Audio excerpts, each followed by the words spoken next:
teaching or assisting teaching a boxing class, so I'm still in my boxing hoodie. And like I said, at our first tonight, you're seeing founds on the screen, and there's no languages, and there's no Gaelic about. So, what's all this about, found? Well, I grew up with Japanese animation as a kid, so I'm one to talk about tonight's topic for sure. Okay, with that, I'll let you take the reins now. Well, thank you, Carl. And tonight we're really delighted to be welcoming Dr. Rayna Denison, who is a professor in film and digital arts at the University of Bristol, and with one of the coolest specialty ever. If I had known I could have done a PhD about that, I would have. That is about around Japanese animation. And more specifically tonight, we'll talk about the studio Ghibli, or you were telling us Ghibli. There is a bit of a story behind the name, isn't there? There is indeed, yes. Stories differ. Some people think it's named after a warm wind that blows off the Sahara Desert. Others think it's named after an Italian fighter plane. And in the mix of all of that, Toshio Suzuki, the producer at Ghibli, tells a wonderful story about how Miyazaki didn't know how to pronounce it. And by the time they worked out it should have been Ghibli rather than Ghibli, it was too late. And so the Japanese name is Ghibli, but it maybe should have been the Italian Ghibli. All right. Well, I mean, the influence of Italian culture on Miyazaki is quite strong. We'll get to talk a bit more about that, but first tell us a bit about yourself. And it's quite an exciting job you have, I dare say. How did you get there? How did you end up teaching about animation in Bristol? Oh, a long and winding path. I studied Japanese at the University of Oxford as an undergraduate. But I had grown up in America watching Saturday morning cartoons, which, unbeknownst to me when I was a child, were laced with anime. Anime was everywhere in Saturday morning cartoons. So I grew up watching things like Battle of the Planets and G-Force, depending on your country, Gatchaman in Japanese, and loved them. Absolutely fell in love with anime as a child, and kind of then as I started to learn Japanese as an undergrad, came back to it and realized how vibrant an animation economy there still was, but also just generally fell in love with Japanese cinema from Kurosawa and Ozu through to Miyazaki in the contemporary period. So it was a wonderful time to be studying cinema because Japan was really on a rise, coming back through people like Takeshi Kitano and Hayao Miyazaki to the big international festival circuits. So there was lots of Japanese cinema to watch in the 90s and 2000s. And it's been a joy ever since, frankly. And I do feel very lucky to have the job I have and to be allowed to spend my time studying Studio Ghibli and other Japanese animation. Today, I'm trying to finish a piece on Makoto Shinkai's disaster trilogy, Your Name, Suzume, and Weathering with You. So it's a big world, is Japanese animation. Indeed, and it's certainly undergoing these days quite it seems to be exploding internationally, and platforms like Netflix are really putting a lot of effort in offering a lot of things out there. Can you tell us a bit more about your jobs and what do you teach, and a bit about where you're working? It will sound like an advertisement for the University of Bristol, but why not after all? Yes. So I came to Bristol 4 years ago now and was head of department until last summer. And now I'm kind of free to go back to research, which is wonderful. So I've spent the last year getting back into research, and I teach film festivals. And I spent today assigning dissertations for supervision. So I do the dissertation unit as well at the moment. And honestly, anytime I get to spend in the classroom is just a joy. Students have the best ideas, and always, if you can coax out the joy they have for cinema, for film and TV of any kind, you just see people so passionate and coming alive with their subject, and it's so great to see. What did you write your own dissertation on, might I ask? Mononoke Hime, of course. Princess Mononoke. Any specific focus 3 you had? years just talking about one film. It was a really important landmark movie for Ghibli because, of course, it's the first one of their movies that broke all the local box office records. It did really well. People were queuing round city blocks to watch Princess Mononoke when it first came out. And so I was in Japan at the time and was seeing this unfold and was just so intrigued by why people were so into this eco fable. It seemed like such a such a strange thing. And then as I got into studying it more, obviously, I found out so much more about how pivotal it was. It's the first kind of establishment of CGI in Studio Ghibli films. They'd done little dabbling attempts to do CGI before, but they had to actually really invest in it for Princess Mononoke. And then, of course, it's one of the first Ghibli movies to go to America through the Disney Ghibli deal. And oh my God, that cast in America was, for anime, unheard of at the time. To have Gillian Anderson and Claire Danes doing voices for that movie was amazing.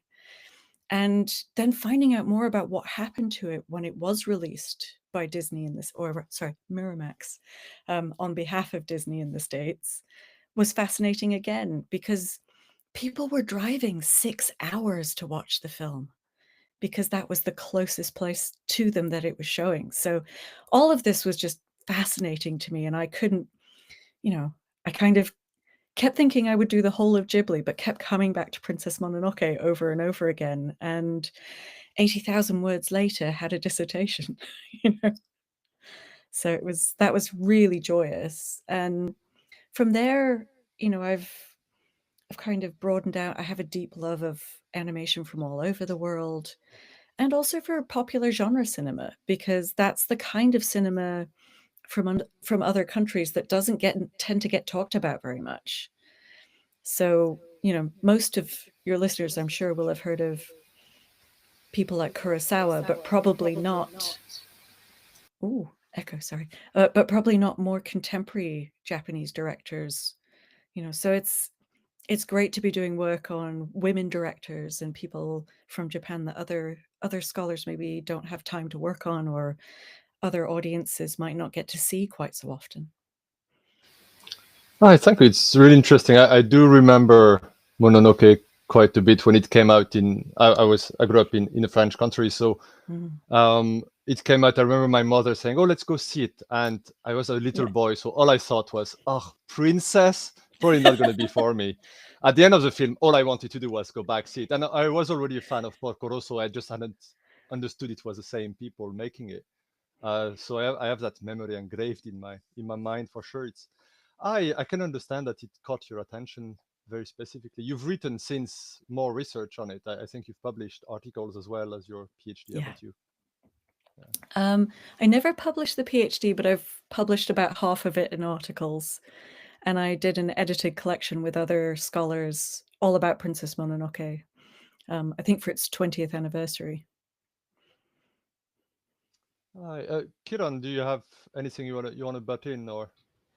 Yeah. So I'll start with so what kind of you've kind of touched about like what kind of led you into studying Japanese animation, researching it, and then of course doing dissertations on it. What was it about Ghibli that kind of drew you to use the studio as your main sort of resource and your main study field? Yeah, so I started off writing a book just about anime and anime history. And then within that wrote one chapter on Ghibli. And as I was writing that chapter, I kept having to cut it because there was so much more to say. And Ghibli is genuinely a gift that keeps on giving. The more I find out about it, the more it is often the exception to every rule of anime. Like, do they even make anime at Ghibli, or is it manga eiga, or like cartoon films back in the full animation toy animation style? Everything about anime and Ghibli creates friction and difference and tension that is wonderful to study. It's just great for an academic because it's always exceptional and it's always the exception. Nice. So, you mentioned how you kind of like you've already talked about how the pronunciation of Ghibli came about. So another story I'll probably ask you if you're aware of it. I won't be surprised if you do, if you are. But do you know about the time where one of Miyazaki's, I think one of his directors or one of his publishers, someone who works under him anyway, had sent a katana to Disney or one of the American publishers on the basis of no, we're not going to be editing our films by your standards, sort of thing. Oh, do you want me to do the long version of the story? Yeah, well, yeah. I think we've got a decent amount of time, hopefully. Okay. So the story goes, before the Disney Tokuma deal, which was actually between Buena Vista International and Tokuma Shoten, the publishing company that owned Ghibli at the time. Before that deal, they actually released a couple of the Ghibli films in America or in North America. One, Nausicaa of the Valley of the Wind, was known as Warriors of the Wind, and they cut about almost an hour out of it, I think, if I'm remembering right. And it bears very little resemblance to, the wonderful female-centered eco story that, that was making a point about nuclear power and destruction that Miyazaki was trying to say within the film. And so, yes, it's not clear who it was. Steve Alpert tells this story in his book about Ghibli, where he was in the international department at Tokuma working with Ghibli. There was originally the story that it was Miyazaki that sent a katana. It doesn't seem to be Miyazaki. It seems to have maybe been Suzuki or someone else in that department doing a marketing stunt. But yes, they sent a katana they somehow got a katana to one Harvey Weinstein at Miramax. And they had a note attached to it that just said, "No cuts." And so, yeah, that was it's a real story, apparently. Where the idea came from, it's not entirely clear. There's different versions of it out there.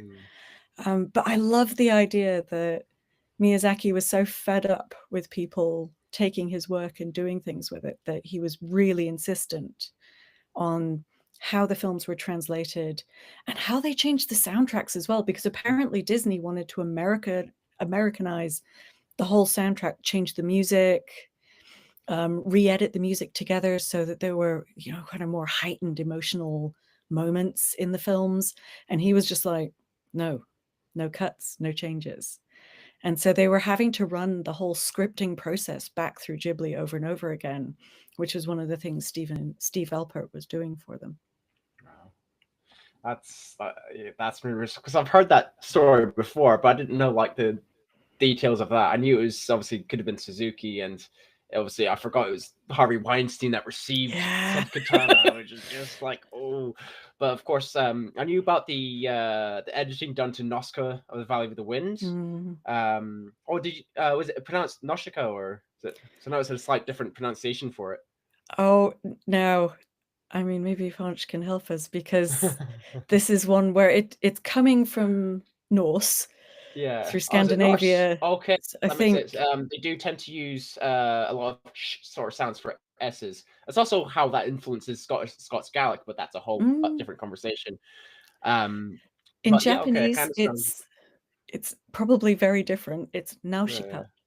Nausicaa. I might refer to that from here on.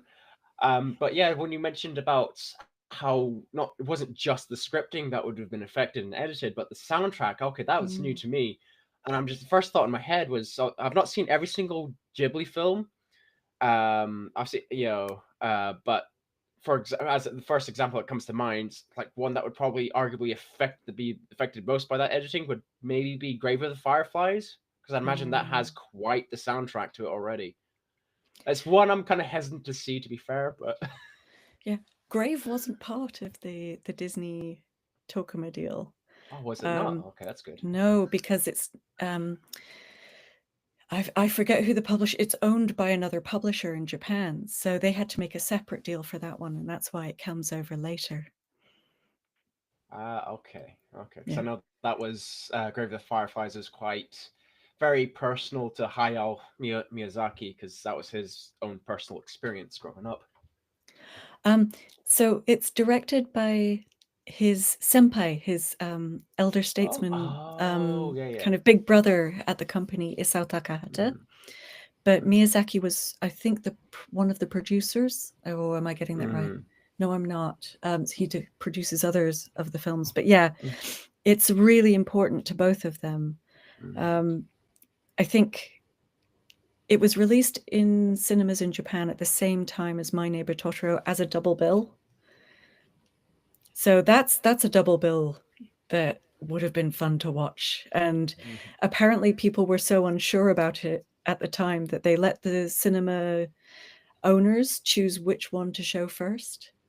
So they could have audiences leaving in tears or leaving with happy smiles. So I think you can probably guess which way they went. Yeah, most of the of time. course. Yeah.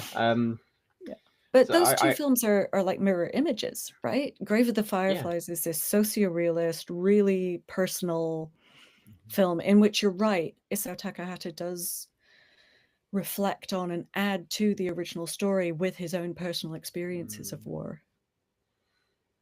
Yeah, because I think with everything else that Ghibli and Miyazaki and of course his senpai have produced, like Princess Mononoke, My Neighbor Totoro, The Cat Returns, etc.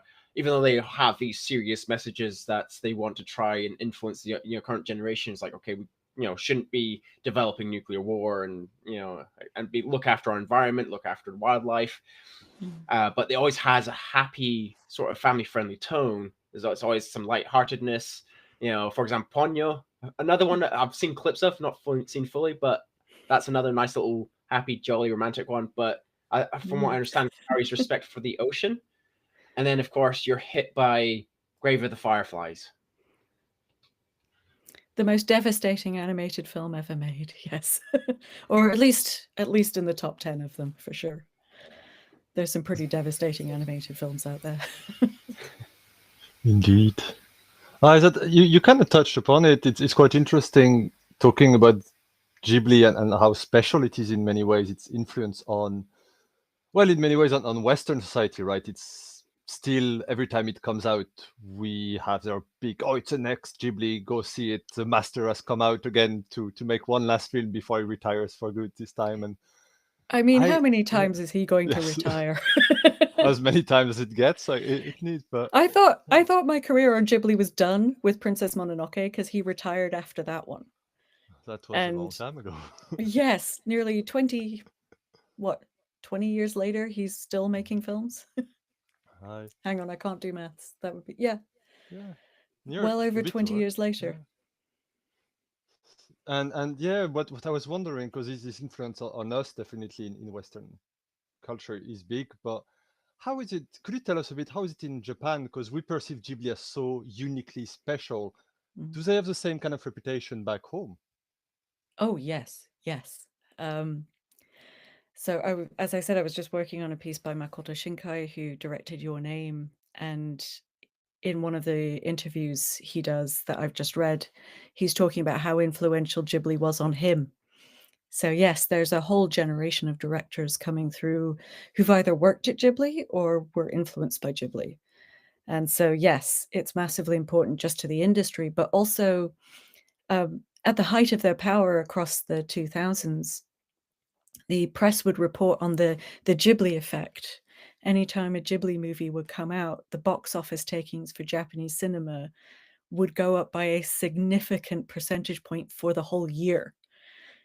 They would have a massive impact on film going and film viewing. And I think they laid the foundation for what we're seeing now. As animated films come out in Japan, they're doing much, much better than they used to. So something like Your Name breaking box office records, or Infinity Castle from the Demon Slayer series, which has just come out and broken all records again. Like this kind of animated film hit phenomenon was really created by Studio Ghibli and by Hayao Miyazaki at Ghibli. Though There's always been a tension at Studio Ghibli between art and commerce. So I think both Miyazaki and Takahata would talk about themselves and see themselves as animation artists or as being in the world of animation art. It's just Suzuki made them incredibly popular. But yeah, I mean, those movies made, I think, I haven't got the data in front of me, so forgive me if I'm wrong, but I think you're talking over $100 million for Princess Mononoke, and then nearer 200 for Spirited Away at the local box office in Japan. These are massively popular films. All right. But so the big question that what's so special about Ghibli? There is so much art, anime obviously so rich, and there's so much outside of Ghibli, which is uniquely beautiful. What's special about them? Very good question. They've always made films that don't look like the rest of anime. And they're often for whole family audiences in a way anime often isn't. Anime is often made for boys or for girls or for adults, but Ghibli films are made for everyone. So they can really appeal to a widespread audience and get a lot of people through the door for that reason. I think the universal themes don't hurt, but also just the lushness of the animation. These films look better than other films of their times often because they have bigger budgets, they have a house style that people know and love already. So one of the great things about Ghibli is they don't just hire people project by project. They've had over the height of their power a stable roster of people working for them. And that means you can create things together over time and get really good at it. So, everybody is right at the top of their game. So yeah, beautiful films. Yes.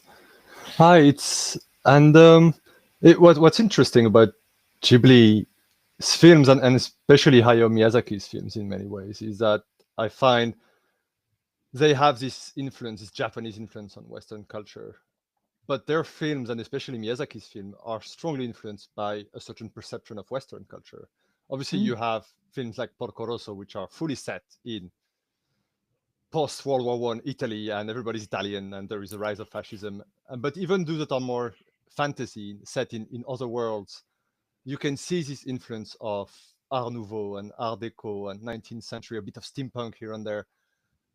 Can you tell us more a bit about this communication of culture within Ghibli, which is both extremely Japanese and has this kind of traveling touch to it in many ways?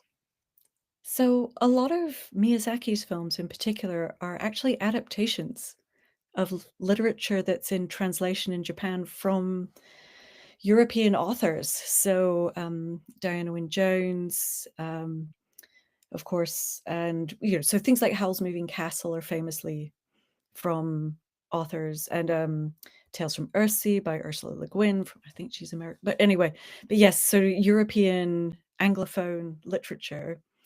So one of the stories is that Miyazaki was in his literature club, his children's literature club at university, and and got into reading children's literature while he was at university, and so was really well read around fantasy literature from around the world. He's quite influenced by Russian fairy tales as well as European stories. So often what we get in Ghibli's European films are kind of fantasy-scapes of European past and very specific. So even something like Castle in the Sky is based on imagery that Miyazaki sketched on a trip in Thatcher's 80s to the UK, where he went and toured disused mines and went to the pub a lot in Wales.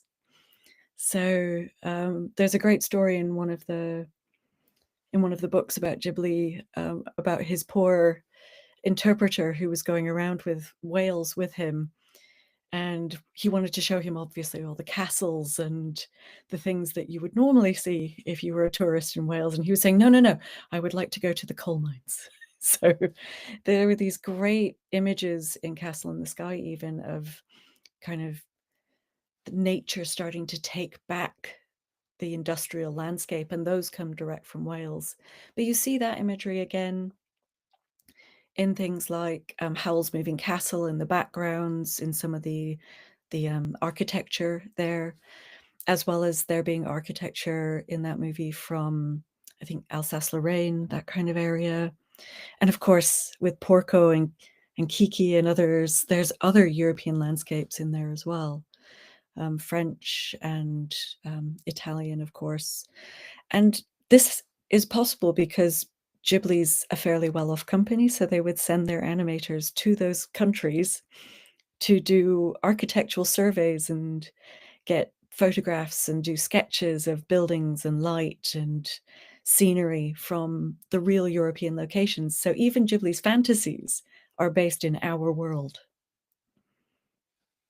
Oh, fascinating. It's while we're talking about Miyazaki, and I'll give you a chance, Kiran, to ask something else. I'm just while we're on him specifically, he's obviously a big star and has been for quite a while in Ghibli. Would Ghibli? It's a stupid question, but I'm interested in your answer. Would Ghibli be the same without him? There would be no Ghibli without him. Ghibli was founded in 1985. And as Suzuki tells it, it was founded specifically to make films by Hayao Miyazaki and Isao Takahata. Given the sale of Ghibli to Nippon Television, I think it was last year or the year before, I am deeply suspicious that when and if Miyazaki ever stops making films, the studio may go into a heritage mode or a library mode where NTV will be responsible for the licensing thereafter, but there won't necessarily maybe be more films to come. Unless, of course, they can convince one of the old school that have left Ghibli now to come back and become its main director. But honestly, I think a bit like with Mushi Pro, which was Osamu Tezuka's company that he made Astro Boy with and a bunch of other great programs and films. When he died, it also went into kind of this kind of heritage mode where it was more about just keeping those things in circulation and on the air and in cinemas from time to time, rather than trying to produce new works. Occasionally licensing them to other things. And that's been fascinating in recent years. As Miyazaki's been slowing down, the number of theatrical productions globally have been going up. You don't see any rising stars and any new potential names. Well, there were. So with people like Hiromasa Yonebayashi or Yoshiyuki Momose, Ghibli had some of these rising stars, but then they kind of shuttered the company in 2014 briefly. And a lot of those rising stars left at that time and went to form Studio Ponok, where they're now working together and doing other projects. Rising stars like Masashi Ando, who joined them. When did he join? He worked on Mononoke and Spirited Away. Then I think he had a falling out with Miyazaki, and then he came back for Princess Kaguya, which is Isao Takahata's last film.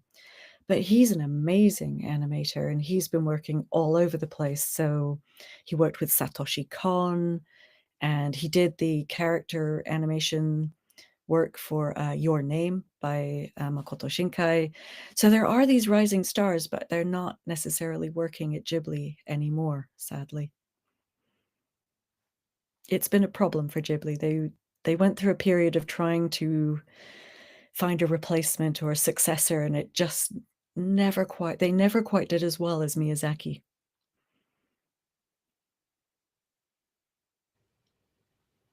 Okay. So you mentioned Tales of Earthsea there. Yes. So I've got two questions that came to mind. One is related to this. The other one will be on a different topic if my train of thought stays on track. So regards to Tale of Earthsea, so you mentioned it was originally created by an author. Who was the author? Ursula Le Guin. Good. So I take it. Do you know of the tension that was caused between Hayao Miyazaki and his son regarding said film, which is regarded not Ghibli? It's not regarded highly, Is it? for sure, Yeah. within the Ghibli oeuvre, that's for sure. So I am fascinated by this feud between the father and son. So if you watch the behind the scenes documentaries, oh, and Robin, I will talk about Ghibli food as That's much my as you want me sister. to talk about Ghibli food. But yeah, just to answer your question briefly, yeah, this feud is fascinating. This feud is included in Suzuki's opening note in the cinematic brochure that they sold on release in cinemas of Tales from Earthsea, which suggests to me it's a publicity stunt, or at least partially a publicity stunt. But if you watch the behind the scenes making of,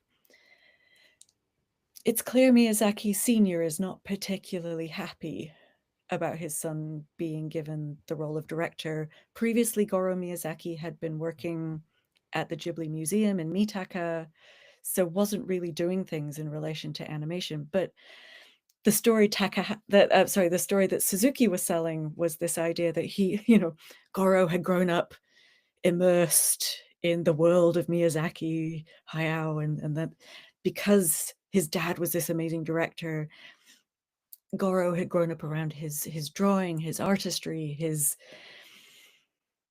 abilities were passed on to him somehow. So there were two sides to that story.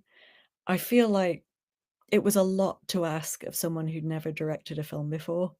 Earthsea is a very complicated series of books, and they tried to pick a part of it from about the middle of the third book to do, which is a hard thing to do, to build a world around a film that is less than 2 hours long in a world that deep and that complicated. Is almost impossible. So I kind of feel for him. He had a really hard task ahead of him, did Goro Miyazaki, trying to do that. And yeah, it didn't go particularly well. I kind of myself felt like I was really enjoying the film, but it needed to be about another 3 hours long. I did not know that at all. That was originally, created as as a book series prior. I knew bits and pieces, like for example, what caused the rivalry, and well, not the rivalry, but the tension. And I think it's also, I imagine like script work also comes into it as well. And the fact the fact that he mentions it's just basically taken from the middle of the series is just like, okay, no, you don't do that. You just don't start from the middle.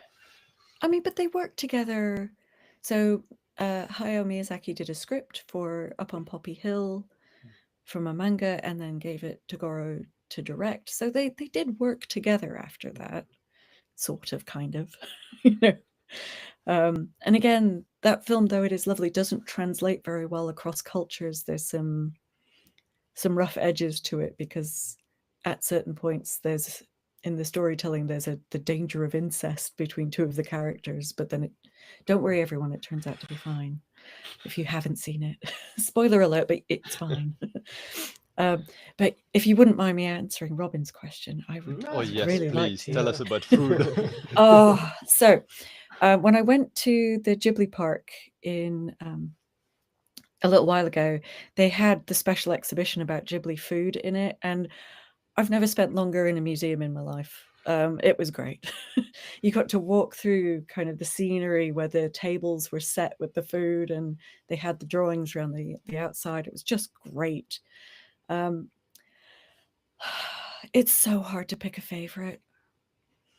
I mean, I have ugly favorites and pretty favorites in the Ghibli food. Obviously, I love Ponyo and the way Ponyo discovers ramen and ham for the first time it's adorable. And if anyone here has children and has ever seen a child eat, you know exactly the joy I'm talking about of a child discovering their favorite food.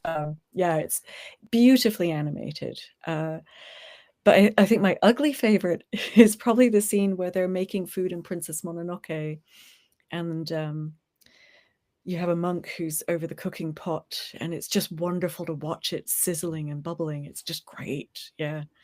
But yeah, so ugly favorites and beautiful favorites. I should probably also, special mention to Howl for, the eggs and Calcifer. By the way, if you ever go to Japan, you can buy a spatula version of Calcifer, the fire demon, that you can make your own eggs with and then feed him the shells afterwards. Ghibli, Suzuki's great. He never misses a trick. But yeah, food in Ghibli is a whole cultural thing. I have a whole catalogue from that exhibition that I absolutely love. And at some point, I would love to write something about Ghibli food because there's...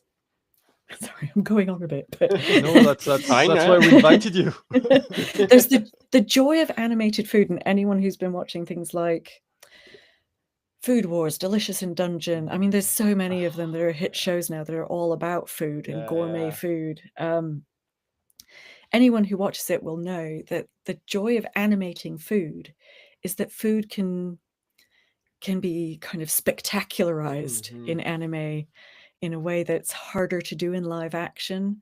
No matter how good food looks on the screen, it doesn't look as good as kind of the idealized, beautified, aestheticized version of food that you'll find in anime, I think, which is just glorious. There's like this sneaky shine to the animation when it just shows. It's just your eye. It doesn't matter where else is going on. It's like food. I want that. And at first, it comes into mind for me. It's just on a comparison level. I mean, Ghibli has its own unique way of doing it, and food in anime is just like you mentioned, Delicious in Dungeon. They just have a spectacular way. But I think Ghibli and Delicious in Dungeon kind of stand out the most because of maybe how they do it. Maybe it's the color tones. And the first scene that came to mind when discussing food there was you probably know the scene, just by me not even need to mention it all that much, is the opening scene to Spirited Away. Well, not opening scene, but when the parents go to the to the market. Just seeing all that bubbly stuff, and even I'm not a huge fan of seafood, but seeing especially like crustaceans like crabs and whatnot, but seeing like crabs legs and lobsters legs, like I kind of want that. Yeah, I think I remember reading as well that it's not Japanese food that they're eating. I think it might be Asian food of a different kind in that scene. So it's spectacularized food even for the Japanese viewing audience. It's not domestic food, it's foreign, I would also say one of my favorite other food anime is Isekai Izakaya, which was made for NHK, which is like the BBC of Japan. So they had this whole story about an izakaya, like a bar with food, where the back door opens on contemporary Japan, but the front door opens onto a fantasy medieval world where beer is new, and it's very exciting. Lager, particularly, is new and very exciting. But the food in that is gorgeous to look at. But the thing they did at the end of it, because it's the BBC and they have to do something educational, is they have cookery classes at the end of it to make the food from the show. So that's another fun one. That's really awesome. Yeah, I mean, I'm due my dinner at some point after this, so that's just not helping. We should probably stop talking about food. And my sister, on the other hand, she's the one who asked the question, she's just saying the conversation is making her noodles taste better. So, my follow-up question, I was able to stay on track and remember it. Yeah. So you mentioned Astro Boy and its creator. So my little question is, have you heard of Naoki Urasawa? Oh, yes. Have you watched Pluto? I haven't yet. Sorry, I haven't yet. I did some work on some of his Well, one of the things of his that I've been reading lately is Asadora, which has been coming out in manga form, which is just wonderful. Kind of features Godzilla-like monsters, but has this really great female pilot central character, who's really young. So it's really very interesting, and it's named for the Asadorama, so the morning dramas that women used to watch. So it's just fantastic. Anyway, he's such an interesting writer, though, the way he mixes and matches genres and takes aspects of 20th century Japanese history and just kind of puts them in a melting pot and does amazing things with them. I love his work. So no, I haven't seen Pluto yet, but I'm looking forward to it. Have you watched it? Yes, my wife What and I, did you we think? watched. It was amazing, and like I was talking with my mate Matthew about it, and where it actually what world and universe it connects to. It's like, okay, that's actually awesome, and it's like, and now Urasawa's art style has always fascinated me in general. I was introduced to Urasawa through Monster. Yeah, which is great. So, and I think, would you say that Urasawa was also influenced by Miyazaki? I don't know if he is directly. I just don't know if he is influenced by Miyazaki directly, but it would be hard for him not to have imbibed some of the Ghibli style over the years, just because Urasawa is just the consummate genre mixer in Japan. He's so knowledgeable about the whole of Japanese pop culture. I find it hard to believe he isn't, in some way, at least. Either maybe he rejects Miyazaki as the too dominant a force, but I mean, he's just a great filmmaker and writer and artist. So the way I came across him was 20th Century Boys, which was made into a trilogy of live action movies. So from his manga, so that's just amazing as well. It's pretty cool. Monster was my wife's first introduction to anime because she wasn't into it at the time, and I went, Monster. She loves psychological thrillers as well, so it well, worked that'll out. do it. Yeah. Yeah. But I still need to get her educated on Ghibli. She's seen a few Ghibli stuff, but yeah. Yeah, I say Ghibli is making films for as wide a possible an audience. But I think if you're someone who doesn't like family movies, then try something like Princess Mononoke. Oh yeah. Or Porco Rosso or Grave of the Fireflies. There are very, very much more adult-oriented films in the mix of Studio Ghibli. So another one that comes to mind with the mention of, again, Astro Boy's creator. I take it, are you aware of the dynamic between the two and how Miyazaki and Astro Boy's creator are like almost like polar opposites? Almost you get the memes from like Miyazaki and Junji Ito, but I know the creator of Astro Boy and Miyazaki share similar experiences, but their worldview is slightly different. So when Miyazaki was coming up through the anime system at Toei Animation in the mid-1960s, it was after a period where he'd been thinking he might try animation. And one of the things he'd been doing was copying Tezuka's style of animation or style of drawing. And he had to kind of stop. He had to stop himself doing that to develop his own style. So there is a reference there for Tezuka from Miyazaki, but I think also a recognition that you couldn't out Tezuka, you couldn't copy Tezuka, you had to develop your own sensibilities as a filmmaker, or you would never get anywhere. So I don't know if there was an overt rivalry there, but I think because Tezuka comes slightly earlier, by 1963, when Miyazaki is starting at Toei, Tezuka is starting to animate Astro Boy.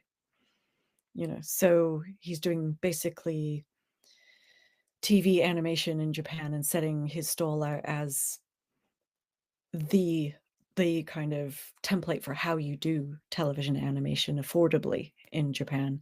Whereas Miyazaki at the same time is basically joining a company that wants to think of itself like Disney, that's producing kind of a film a year or so. And so their starting points in the industry are just very different. But yeah, they all influence each other. It's hard not to. I mean, it's great. So it's always since then it's been a growing sort of genre. So it's very easy to kind of like find influences from one group to another, and even like modern artists will probably be doing that as well. Oh yeah. So I think that's my sort of questions come to fruition, I guess. So I'll probably pass the torch back to either Font or Cal. Well, one thing I was thinking of as you were talking, and you mentioned several times the presence of very complex and interesting female leads in several of these films, especially in Ghibli. Japanese society, like our society, is still struggling with internalized sexism and sex gender system. And to an extent, they're struggling with different things we are in terms of gender roles. Yet anime, and Ghibli specifically, but you see it in other animes, kind of can present these very strong, complex female characters. You will see some animes in which the female characters are very stereotyped. They're always needing saving, they're always crying, always annoying, and their strengths kind of will blossom here and there, but they're always presented in very sexist lens. And then you have Miyazaki's film. Can you tell us a bit more about this, the role anime and maybe Ghibli plays in shifting that narrative? So maybe 3 answers, if that's okay, or a 3-part answer. Yes, please. First, a lot of the young children in Miyazaki's films, particularly the girls, I think are based on Miyazaki. When Miyazaki was growing up, his mum was very ill with tuberculosis, I think. And so he and amongst his brothers and sisters were doing all of the housework. So I think he sees kind of what we would normally think of as women's domestic work as a way for to do a kind of honest work that is about bettering your environment, bettering things for your family, your friends, the people around you. So we often see even the strongest female characters in Miyazaki's movies, Sophie from Howl's Moving Castle, Kiki from Kiki's Delivery Service, Chihiro from Spirited Away, doing cleaning. And initially, I was wrong about this. Initially, I thought that was, slightly regressive and maybe about gendered norms in Japanese society and what expectations were for women. But the more I've looked into it, the more I've come to realize it's about how he sees work in the round. And cleaning is something I think he sees as more as honest work. Whereas running a company like Yubaba in Spirited Away is dishonest work. So I think there's a really nice anti-capitalistic narrative there, maybe. And certainly Miyazaki is a left-leaning filmmaker. He was part of the Toei Animation Labor Union when he was there in the 60s. He was the secretary for it at one point, I think. And Takahata was also high up in the union, as was the Ghibli color designer Michio Yasuda. So all 3 of the main kind of artistic figures at Ghibli were all in the kind of left-leaning labor unions and talk about each other as nakama, which means like close circle of friends, like insider friends group. And so there's a very kind of left-leaning answer to that question where women are equal to men in the movies. But Miyazaki's also talked in the second part of my answer, has also talked about women, particularly young girls, as having less set expectations around their behavior and around their capacity. So it makes young women a more open audience, or a more open set of heroes for an audience. So in Miyazaki's view, young girls are good heroines because they can do anything. And I think we see that in his female characters, whether it's putting up with suddenly being 90 years old, or being a wolf riding princess, or a witch who flies on a broom until she has a crisis of confidence and can't fly anymore. You know, all of these characters could be male or could be female. The fact that they're women means that there's an acknowledgement of the possibility of women, and I think young girls in particular, to become anything, which I really love in his work. And I suppose the third thing to note is my disappointment in Ghibli, because despite being the creators of such intensely feminist, wonderful films, and I do think these films are feminist in their leanings often, they have never promoted a woman to be a director of anything. Not even a commercial, not even a short at the Ghibli Museum. The closest has been Megumi Kagawa, who was the animation director on Porco Rosso, but also on The Day I Bought a Star, which is one of the 2006 shorts that Miyazaki directed for the Studio Ghibli Museum in Mitaka. But she's as close as they've come, as far as I know. They have had female producers. There was one, a lady called Eiko Tanaka, who worked as a producer at Ghibli during the time when they didn't have enough staff, when they were making My Neighbor Totoro and Grave of the Fireflies at the same time. And she works for them on My Neighbor Totoro and then again on Kiki's Delivery Service, but is just slowly edged out. And I wouldn't feel sorry for her, though. She went on to found Studio 4C. So she's the woman behind things like Tekkon Kincrete, which is a fantastic animated movie. So yeah, I mean, she's just become really important. Am I getting? Yeah, Studio 4C, I think it is. Yeah. But yeah, so there are these wonderful women behind the scenes, but none of them are given the freedom to be a director. A fascinating answer, and very. The first part, I never thought of it this way, but thinking what came to mind was the Howling Castle, and how the wizard is doing these important things in the main world, like fomenting wars and fighting the kingdom and all these sort of things. But what makes him sane is somebody making this home a place where he can be himself, and it is his honest work. It's fascinating insight into it. And yeah, as somebody who's consuming it rather than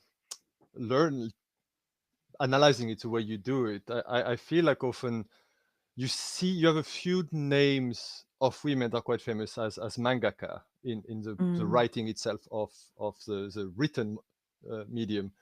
But in anime, often the big public names you hear will be men. And yes, certainly when you see documentaries about Studio Ghibli or whatever, all you see in the room at all time is 100% men working on drawing. Unless Miyazaki's in the room, and then there's usually two women around him helping him do his job. Yeah. Yes, so there's still a long way to go, is what you're saying. Yeah, I mean, recently we've started to see a few women directors rising up. I think the most prominent is Naoko Yamada, who was at Kyoto Animation or KyoAni and recently moved to Science Saru, which is Yuasa Masaaki's old studio. She's incredible, but she does this amazing direction where it's her and a composer, Ushio, I think his surname is, and a screenwriter whose name a woman screenwriter whose name I'm not going to remember. Sorry, I wasn't planning to talk about this tonight, but Naoko Yamada is fantastic. She did a wonderful anime series on retelling the story of the Heike. She did A Silent Voice back in 2014 or 2016, and she also did the K-On! Movie and Liz and the Bluebird, and then most recently did The Colors Within, Kimi no Iro, all of which are amazing films. some of which deal, I mean, most of which deal quite explicitly with disability as well. So for a woman director to become really popular in Japan and also be making films about disability is just phenomenal. And the way they work together is great because the soundtrack inspires the animation and the movement. The color schemes are insanely beautiful, but then the storytelling has real heart too. So these are not movies that are easy necessarily, but they are beautiful. And I think her ability now to start reaching bigger and bigger audiences is something we should all be very happy about because her work is great. And to get more diverse voices into anime is a wonderful thing. Thank you. That's fascinating. And I guess we're slowly etching to the end. I have two final questions. One of them I would like to circle back into your own work, academic work around all these topics. And anybody who's looking at your bibliography will see that you've written about a very broad uh, very broad set of topics. You've written about merchandising and industry, about soundscape, fandoms, cultural influences. Is there an aspect of animation that is of particular interest to you, that is close to your heart? Oh, so many. I like talking about the industrial side of anime because in some ways I feel like when you look at how films are made, how anime TV shows are made, how they work, who's working on them, you get somehow closer to the truths they're trying to tell us. So I enjoy that, but I also think it's important to do that. And that's one of the reasons why I've moved in this maybe slightly more industrial direction lately. I've written about a great deal of things across my career, mostly because when I first got into writing about anime, it was me and Susan Napier in academia. And happily now, we have a lot more diversity of voices. There's some great scholars working here in the UK.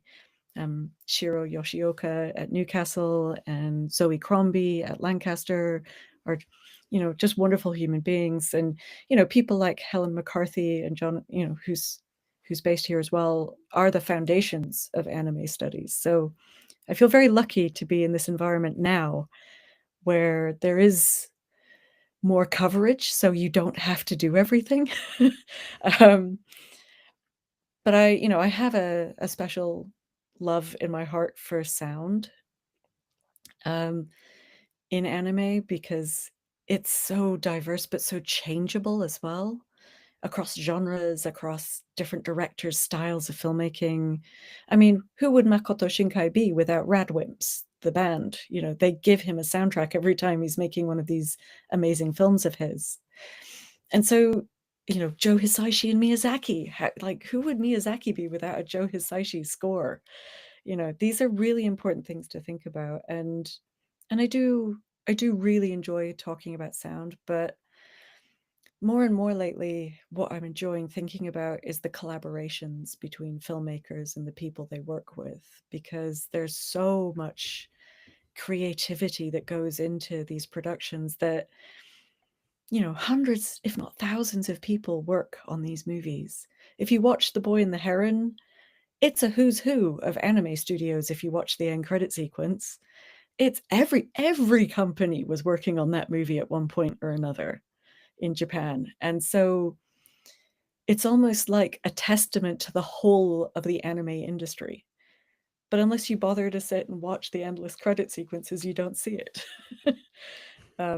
And a very good friend of mine, Stevie Suan, is working in Japan at the moment, and he's looking at outsourcing to Asia.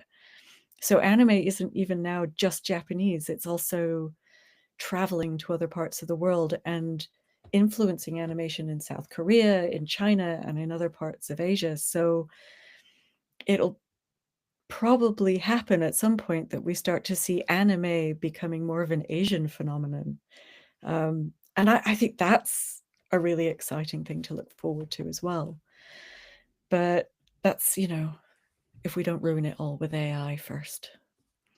And that's probably the thing that's happened to Ghibli most recently that is most controversial. That's bleak indeed. Well, that Chat GPT Ghibli filter.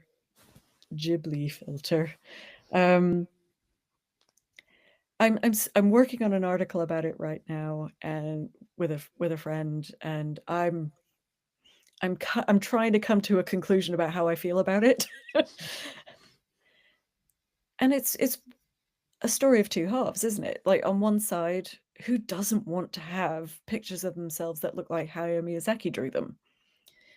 But on the flip side of that coin is, if you can do that, it takes away what's special about those movies on one level.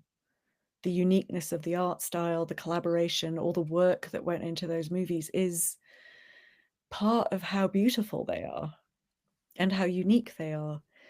And in using AI at the moment, what you do is you get a generic version of it, not the Ghibli version of it. And so I haven't used it, and I probably won't. But I understand the appeal. So I'm very much on the fence, and I'm sorry I can't make a decision about that. But Oops. Oh dear, have we lost? Looks like we lost Rayna indeed. Rayna, you back? I think we might have lost her there. Oh, you're back. No, she's coming back. I think the internet heard us sorry. talk about AI. Yes. Sorry, I lost you there for a second. Yeah, it's okay. Yeah, we lost you for a few seconds as well. You were concluding your thought on you were saying you can't really decide yourself. You're on the fence. I'm very much on the fence, yes. I understand the appeal, but I would not want to limit myself to a generic version of Ghibli. I think the real version of Ghibli, the one that is always different to the last one you watch, the one that is always unique, the version of Ghibli that is exciting is the one that comes from the collaborations at Ghibli, not from a computer pretending to be Ghibli. Maybe. Sorry. No, and if anyone out there has made their own Ghiblified photos, I have no judgment here. Okay.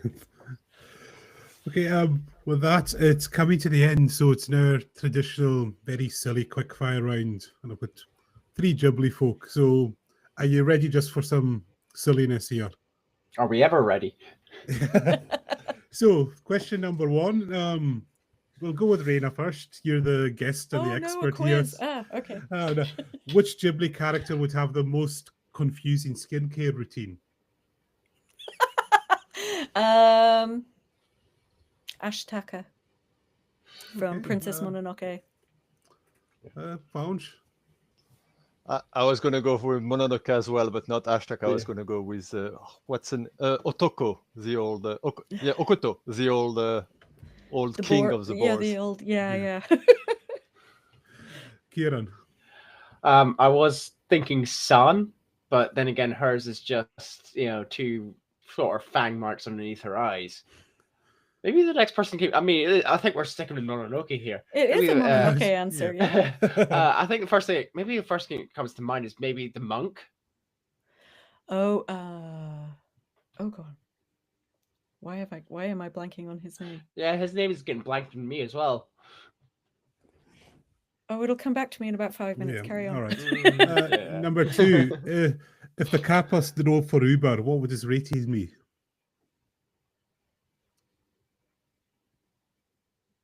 If that's written right. Ooh. If the cat bus drove for Uber, what would his rating be? Oh, Kappa. Oh, yeah. Is there something higher than 5?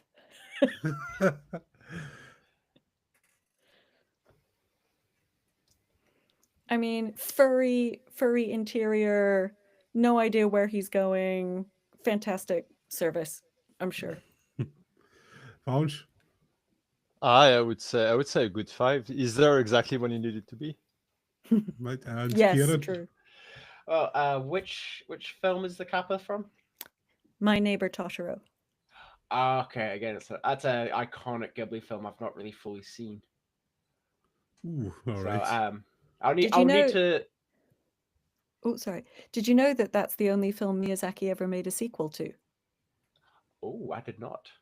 Yeah. So May and the Kitten Bus is a film you can watch exclusively at the Studio Ghibli Museum in Mitaka and at the Ghibli Park occasionally. And Neat. it's about the little girl from it giving a caramel to a small kitten bus and then getting to go on an adventure.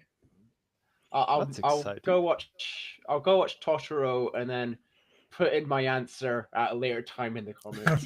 Yes, we'll do a very obvious jump cut to your answer there.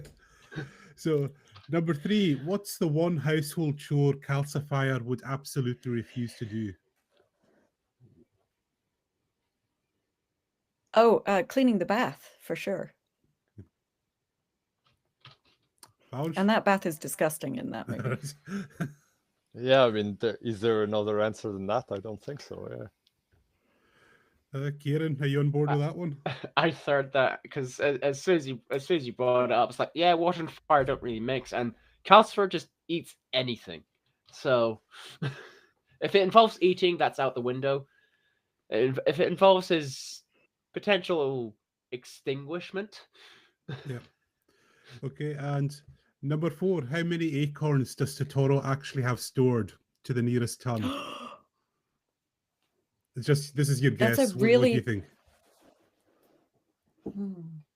It's a really big camphor tree he lives in. Infinite amounts.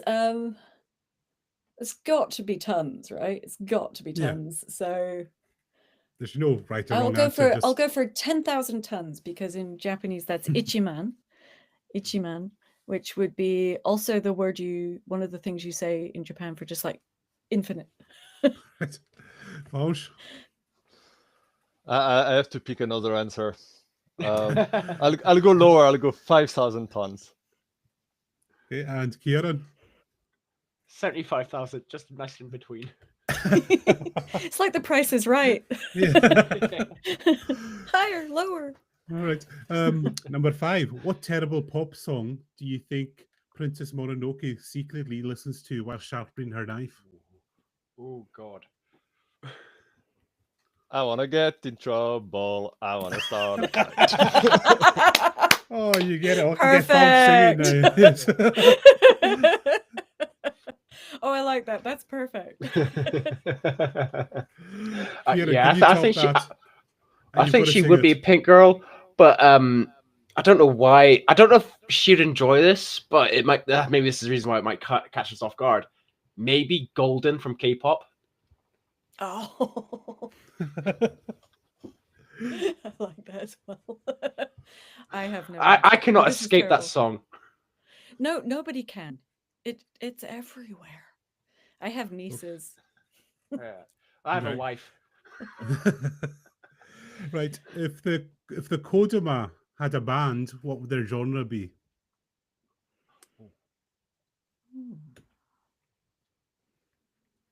Kind of want to say drum and bass. All right. Don't know. Bounce, why. it'd be extra points if you start singing again. Oh yeah. I don't have one for that. Huh. No, I have to pass that one. All right, Kieran. So Kotama, were they not the dust spirits from Spirited Away? They're the the tree Kodama. spirits. They're the tree spirits that click their Oh, the head tree in spirit. Okay, yeah, Princess okay. Mononoke. Right. Yes, that's right. Oh, So it's got to be something with rhythm, right? It's got to be something rhythm with drums. or heavy metal because of the headbanging. That would work. Speaking from experience. I mean, they could be Korpiklani, right? Clan of the Forest. Ooh, yeah. I like that. Yeah. Okay. This is going back to an earlier question. Which Ghibli food looks the best, would probably taste awful in real life?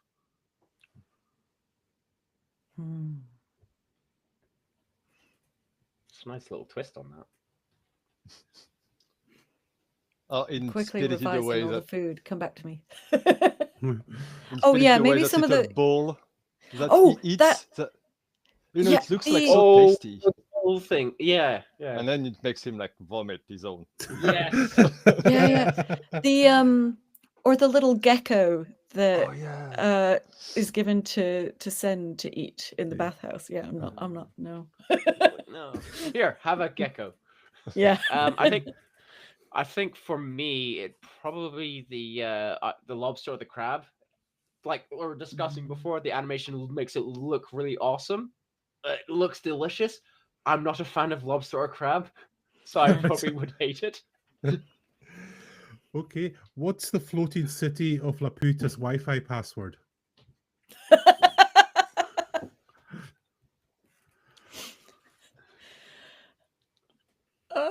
Oh, what's that word they say at the end? The word that triggers um, the destruction of the city. Sorry, spoiler alert.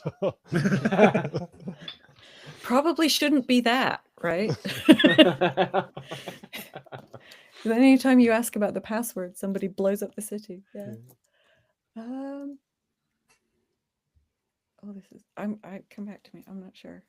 Okay, Kieran, do you have A character's mother's maiden name? Okay. I mean, given the only inhabitant in the past hundreds of years was this robot, it would probably be something like dong, ding, Yeah. and then like 66 or something like that. So, no, I'm that trying to one's think because it looks like you remember those old like 70s rock album covers with like the floating oh yeah. castles in the sky. Like I wonder if there's like the artist of one of those we could name. Oh yeah. But I'm failing on the art side of things. Sorry. So the last of the quick fire questions: which character would be the most annoying to be stuck in a slow moving lift with? Which Ghibli character would be worst to be stuck in a lift with? Oh, I've got one. Go for it. Go for it, Kieran. Muta from Cat Returns. Yeah, that's a good one. Especially if he's voiced by Peter Boyle.